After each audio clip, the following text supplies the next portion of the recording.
중국의 3000년 역사를 관통하는 가장 중요한 질문은 바로 권력의 중심은 어디였는가? 입니다. 중국사는 단순히 수많은 왕조의 흥망성쇠가 아니라 황제가 수도를 어디에 정했는지에 따라 완전히 판도가 달라졌습니다. 수도에 따라 그 통치 이념과 문화가 완전히 달라지는 공간과 권력의 연대기라 할까요? 오늘은 이유진의 중국을 빚어낸 6도읍지 이야기를 기반으로 중국 역사를 움직인 6개의 심장, 6도시 이야기를 해볼까 합니다.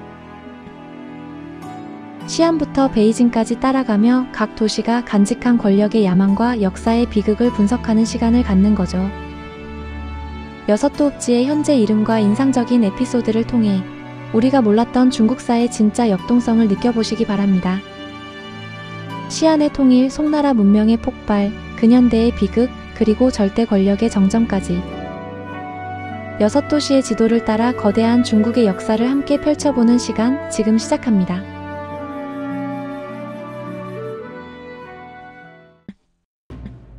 첫 번째 심장은 지금의 시안으로 예전에는 장안이라 불렸습니다. 이곳은 진시황의 거점이었죠. 그가 중국 최초의 통일제국 진나라를 세우면서 수도가 되었고 이후 한나라와 당나라 등 무려 13개 왕조의 수도였던 이곳은 가히 통일과 웅장함의 상징이라고 할 수 있습니다.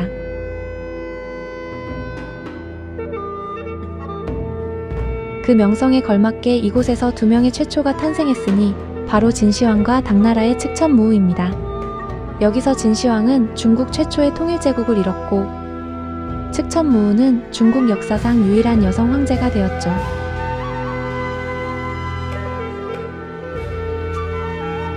시안의 역사는 바로 이 최초라는 타이틀 위에 세워진 절대적인 중앙집권의 역사라고 할 수 있습니다. 시안의 권력 집중은 진시황의 병마용에서 극명하게 드러납니다. 38년간 공사 끝에 완성된 진시황릉은 거대한 규모를 자랑합니다. 76m 높이에 외성의 둘레 6.3km, 내성 둘레는 2.5km에 달합니다.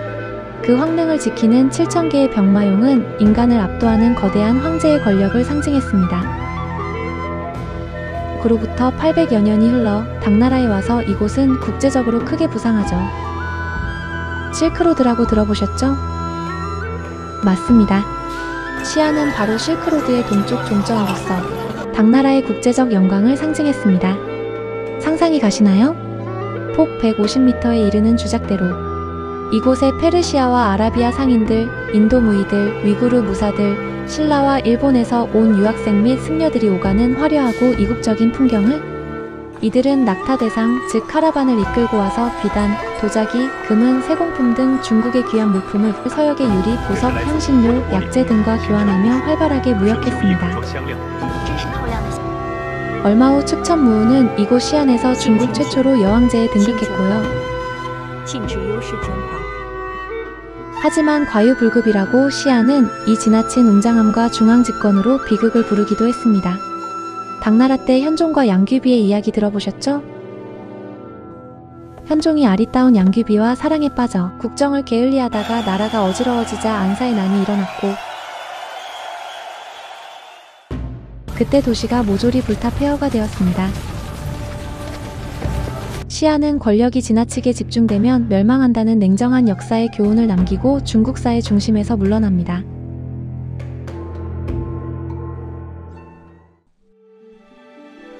두 번째 도읍지는 격동의 문명을 상징하는 러양입니다. 시안으로부터 북동쪽으로 약 365km 정도의 위치에 있으며 고속철도를 이용하면 약 1시간 30분 정도 걸리는 거리입니다. 러양은 한나라와 3세기에서 6세기에 이르는 위진남북조 시대의 중심지였죠. 고금의 흥망성쇠를 알고 싶다면 낙양성에 한번 가보라 는 말이 있을 정도로 문명의 충돌이 가장 격렬했던 곳입니다.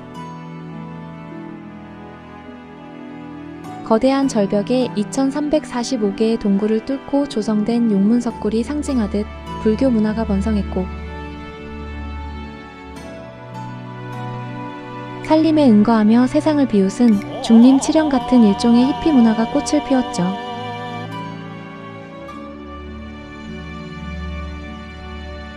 삼국시대 관우가 전사하자 평소 그를 존경하던 조조가 관우의 머리를 받아 이곳 러양에서 성대하게 매장해주기도 했죠. 그러나 뤄양은 잦은 외침과 권력 다툼으로 인해 수차례 파괴와 재건을 반복했습니다. 백거이, 두보, 이백 등 네로라 하는 시인들이 등장하며 뤄양의 종이값을 운운할 정도로 문학과 문화가 번성했으나 위진남북조 시대 300년 동안 16개의 나라가 난립하며 도시는 전쟁으로 만신창이가 되는 격전지가 되었습니다. 한마디로 뤄양은 꿈과 현실이 교차하는 곳이었다고 할 수 있습니다. 시인 백거이는 뤄양의 봄을 노래했지만 그 봄은 결코 따뜻하지만은 않았으니까요.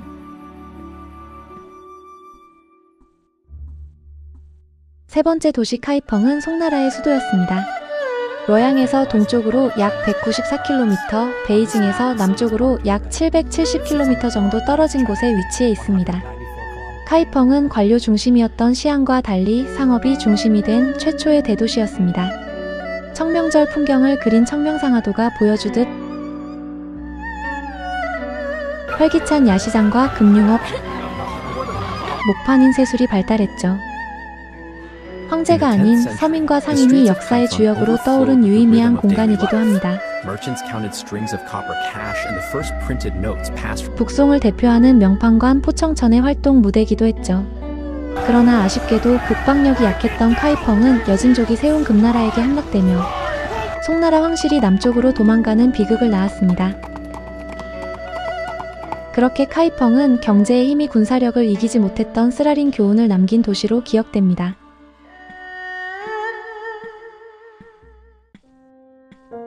네 번째, 항저우는 강남이라는 위치에 걸맞는 아주 낭만적인 도시였습니다.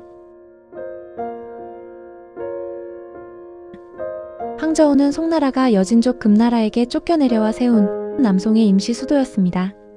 이곳은 서호 호수의 아름다운 풍경처럼 낭만과 예술이 극도로 발달했습니다. 패망의 그림자 속에서도 문화를 포기하지 않았던 도시. 정치가 무너져도 예술을 향유하던 낭만. 그 고요한 풍류의 미학이 오늘날까지 이어집니다.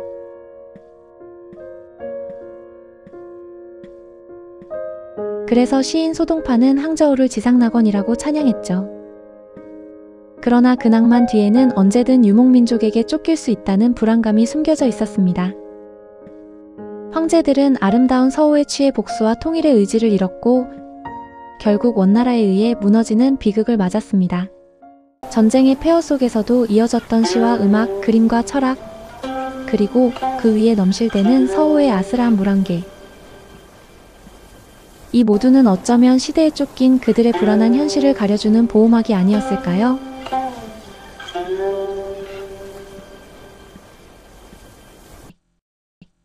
다섯 번째의 공간, 난징은 저주의 도시라고 부를 정도로 가슴 아픈 역사를 품은 공간입니다.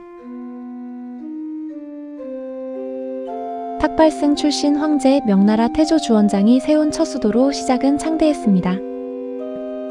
특히 진해아 주변은 이양군, 유여시 등 진해파렴이라 불린 이름난 기녀들이 고관, 귀인, 문인, 부호들과 교류하던 로맨틱한 장소였습니다.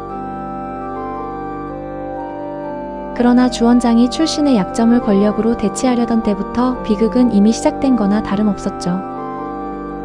왕권 강화를 위해 수많은 숙청을 단행하면서 난징은 그야말로 난도질당합니다. 이후 근현대 중국의 모든 비극까지 품게 되는 그야말로 저주의 도시가 되죠. 태평천국의 난, 군벌시대.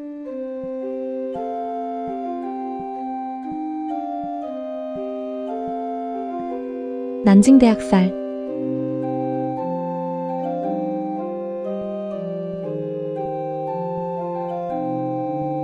이러한 중국 근대사의 가장 참혹한 사건들의 무대였습니다. 명나라 황제는 난징에 권력을 집중시켰지만 결국 대내외적으로 시달리고 권력을 빼앗기는 비극의 장소가 되었으니 난징은 중국 역사의 응어리 그 자체인 셈입니다.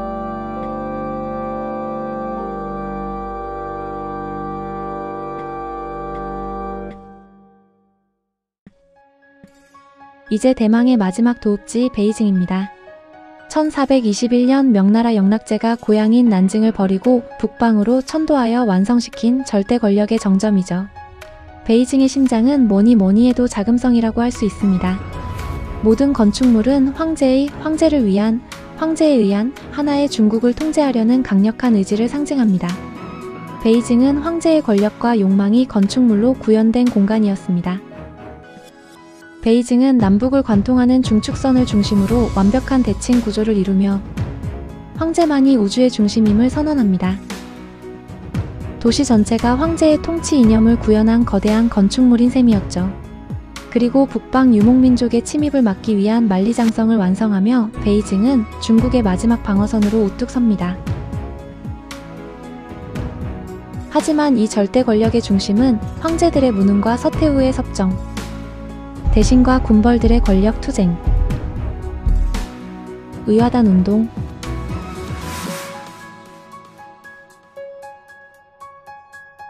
그리고 제국주의의 침략 앞에 무너졌습니다.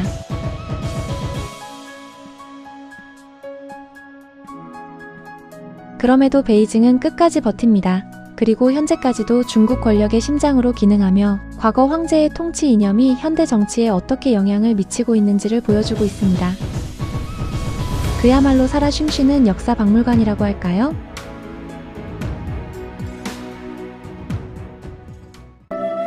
지금까지 중국을 빚어낸 6도읍지를 살펴보았습니다. 시안이 통일의 무게를, 카이펑이 상업의 역동성을, 베이징이 절대 통제의 극단을 보여주었다면 항저우와 난징은 낭만과 비극이라는 역사의 양면성을 상징했습니다. 이 6도읍지는 단순히 지리적 중심지가 아니라 각 시대 중국인의 사고방식과 국가관이 가장 뜨겁게 용해되었던 역사의 용광로였습니다.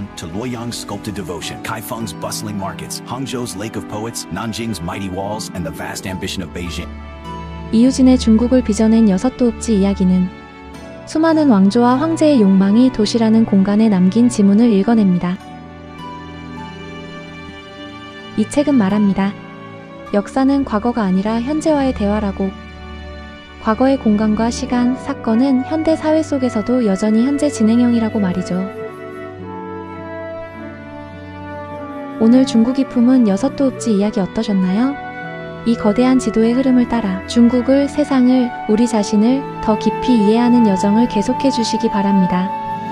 저는 다음 시간에 또 다른 흥미로운 이야기로 여러분을 찾아뵙겠습니다. 구독과 좋아요, 알림 설정은 제게 큰 힘이 됩니다. 감사합니다.